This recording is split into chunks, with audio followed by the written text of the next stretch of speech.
Hey there, let's talk about using your fork and knife at the table. To me, using your fork and knife the right way is one of the easiest ways that you can make it look like you really know what you're doing at the table. And likewise, if you don't hold it the right way, you can kind of look silly. So let's make sure we're doing it right. First off, when you get to the table, the place setting will have your forks to the left and your knives to the right. And the purpose for this is intentional because when you pick them up, your fork will be in your left hand and your knife will be in your right hand, and that's how you need it. And I will say, this is set up for right-handed people. So if you're left-handed, I'm sorry, but you're gonna have to flip it around. Now, don't do this at the table, but just for practicing purposes. When you pick them up, I want you to point them both to the ceiling, so facing each other and facing up to the ceiling. And your index fingers are pointing up to the ceiling as well. Got it? And then all you have to do is take your index fingers and whoop, rest them on the back of your fork and knife. Then when you turn your hands down, this gives you the most control, it looks the most elegant, looks the most professional, and it's gonna make the whole process easier. Now, when we're cutting, we wanna make sure that whatever you're cutting is closest to you. So if you need to rotate your plate so it's closer to you, that's okay. And yes, I'm cutting a banana. I don't normally cut my banana with a fork and a knife, but it's what I had. So I'm gonna hold the banana still with the fork. And notice I'm not putting my knife between the tines of the fork. It's right on the back side of the tines.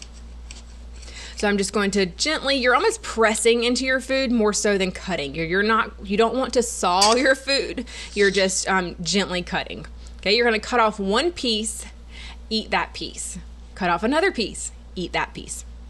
And the purpose of this is that it makes you slow down, and when you eat slowly, you can enjoy more time and more conversation with the people around the table, which is the whole purpose of dining etiquette and table manners, to be able to enjoy those relationships around the table.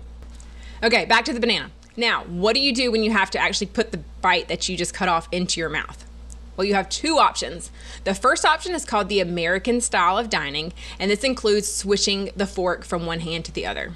And so the way that works is after you've cut off your piece, you put your knife to the top of your plate, the knife blade is facing you, you flip your fork to your dominant hand, then you can pick up that piece and eat that piece. And then when you need to cut another piece, you flip your fork back to your left hand, pick up your knife again, and you can cut another piece. So it involves that switching back and forth with the fork. Now the other way is called the Continental Style. And if you're not used to it, it can feel a little funny, but I personally prefer it. I think it's easier, there's less switching, I think it looks more elegant, and it's just what I prefer. But either one is fine if you're in the United States, American style or Continental style.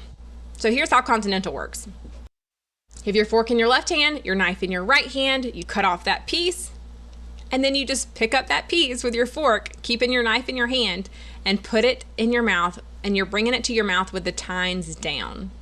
So you're bringing the food to your mouth with the tines of the fork facing down. And then you just cut another piece, eat another piece. Your knife stays in your right hand the whole time, the fork stays in your left hand the whole time. You see why I like it better? I've seen people hold their fork and knife all different kinds of crazy ways, like this, or even this way. So if you can practice doing it the right way, either American or Continental, with just having good control with your index fingers on the back of the utensil, it's gonna make it easier, it's gonna look nicer, and it's gonna make your dining experience better.